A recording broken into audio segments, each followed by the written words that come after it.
Assalamualaikum warahmatullahi wabarakatuh. Kami kelompok 10 akan memenuhi tugas ujian akhir semester ganjil mata kuliah Bahasa Indonesia dengan tema pembelajaran Bahasa Indonesia berbasis pendekatan kontekstual. Di sini kami akan menjelaskan saya sendiri Mamlu Abdurrahman dengan dibantu teman saya yaitu Ramlan. Pengertian kontekstual.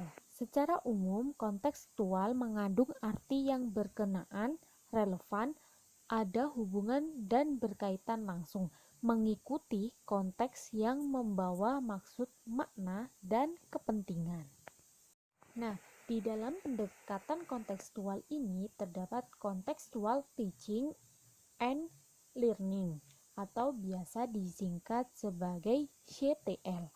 Nah, pendekatan kontekstual CTL ini adalah konsep belajar yang membantu guru mengaitkan antara materi yang diajarkan dengan situasi dunia nyata secara dan mendorong siswa membuat hubungan antara pengetahuan yang dimilikinya dengan penerapan dalam kehidupan mereka sebagai anggota keluarga dan masyarakat. Jadi di sini pendekatan CTL ini konsepnya membantu guru untuk menyampaikan materi yang diajarkan dengan tujuan untuk mendorong siswa untuk membuat suatu hubungan pengetahuan yang dimilikinya sendiri. Nah, di dalam pendekatan kontekstual ini memiliki 7 komponen utama, yaitu komponen utama dalam pendekatan kontekstual. Nah, ada konstruktivisme, di mana menurut pandangan ini pengetahuan tidak diberikan secara instan kepada siswa, melainkan harus dikonstruksi sendiri oleh siswa melalui keterlibatan secara aktif dalam kegiatan pembelajaran.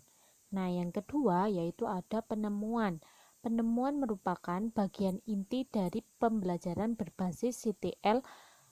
Pengetahuan dan keterampilan yang diperoleh siswa diharapkan bukan hasil dari mengingat dan menghafal, melainkan diperoleh siswa melalui proses penemuan terbimbing.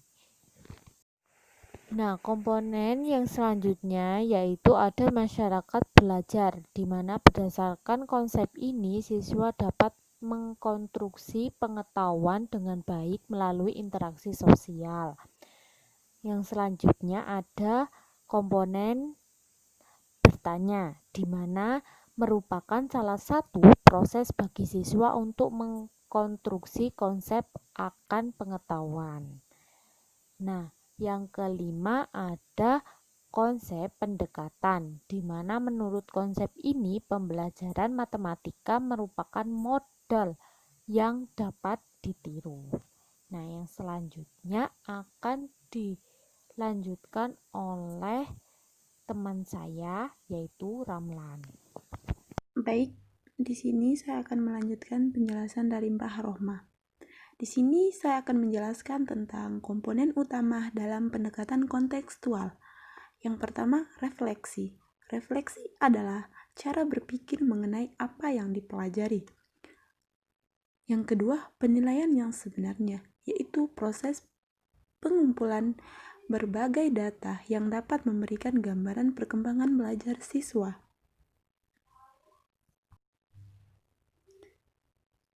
Yang ketiga, rencana pembelajaran berbasis kontekstual.